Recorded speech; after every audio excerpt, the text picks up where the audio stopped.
দেখো পিঠাটা কতটা রসালো হয়েছে আর কতটা নরম।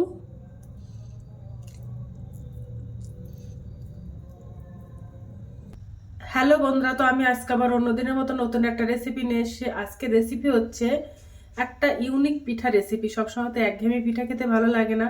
আজকে একদম একটা ইউনিক পিঠা রেসিপি বানাবো। তো চলো আমি কিভাবে এই পিঠাটা বানাই তোমরা শেষ পর্যন্ত ভিডিওটা স্কিপ না করে পাশে থেকে দেখার জন্য রইল। তো চলো শুরু করি। তো প্রথমে দেখো আমি একটা গামলা বাটি নিয়ে নিয়েছি। তো প্রথমে দেখো আমি হাফ বাটি সুজি নিয়ে নিয়েছি। তো সুজিটা গামলা বাটিতে দিয়ে দেবো। হাফ বাটি ময়দা, হাফ বাটি টক দই দিয়ে দেবো, হাফ বাটি সাদা তেল, ওর মধ্যে লবণ দিয়ে দেবো হাফ চামচেরও কম। ভালো করে এগুলো মিশিয়ে নেব।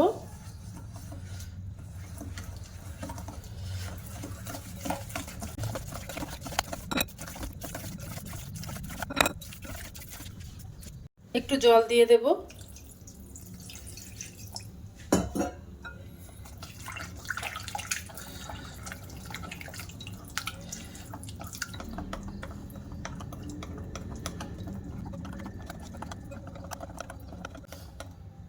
তো দেখো আমি একটা ব্যাটার বানিয়ে নিয়েছি। এবার আমি 30 মিনিটের জন্য রেস্টে রেখে দেব, তারপরে পিঠাটা বানাবো।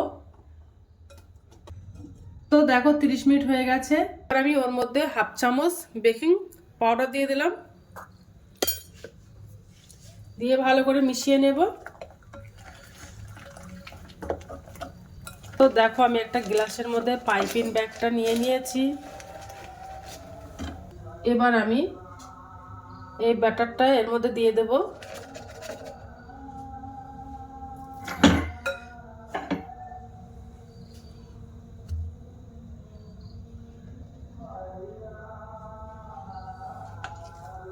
তো উনানে আমি একটা ফ্রাইং প্যান দিয়ে দিয়েছি, তেলটা গরম হয়ে গেছে।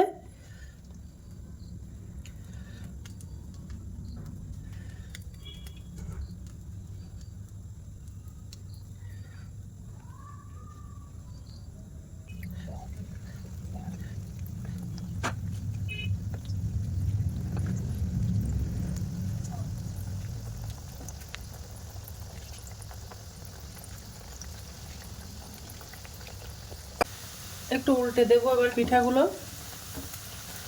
দিয়ে লাল লাল করে ভাজা করে নেব।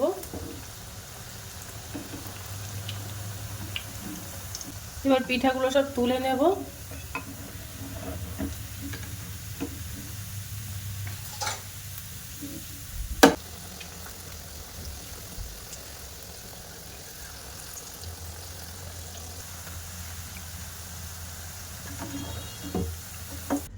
তো দেখো পিঠাগুলো সব ভাজা করা হয়ে গেছে। এবার আমি একটা চিনির শিরা বানিয়ে নেব। তো আমি একটা চিনির শিরা বানিয়ে নেব। তো এই বাটির আমি এক বাটি চিনি দিয়ে দেবো কড়াইতে। এর মধ্যে 400 গ্রাম চিনি আছে, তো চিনিটা দিয়ে দেবো।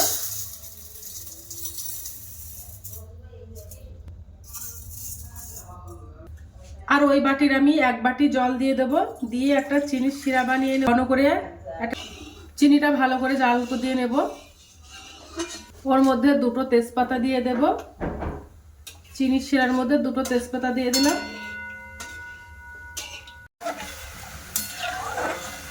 চিনিটা ভালো করে জাল করে নেব, নিয়ে একটা ঘন চিনির শিরা বানিয়ে নেব।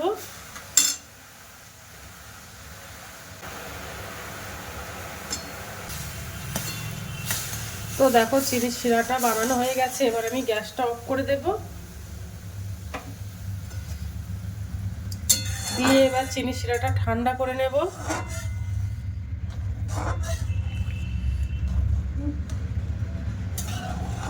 আর এবার যে পিঠাগুলো আমি বানিয়েছিলাম ওই পিঠাগুলো দিয়ে দেবো চিনির শিরার মধ্যে।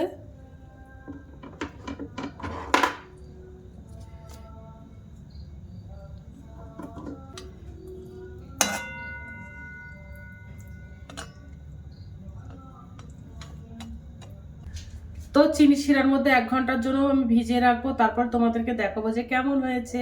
দেখো চিনি শিরার মতো পিঠাগুলো সব ভিজে গেছে। হ্যালো বন্ধুরা, তো দেখো 1 ঘন্টা হয়ে গেছে। দেখো পিঠাগুলো। তো পিঠাটা এবার আমি একটু খেয়ে দেখবো যে কেমন হয়েছে।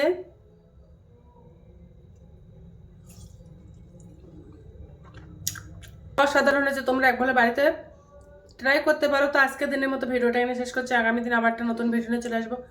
টাটা বাই বাই, সবাই ভালো থাকবে, সুস্থ থাকবে।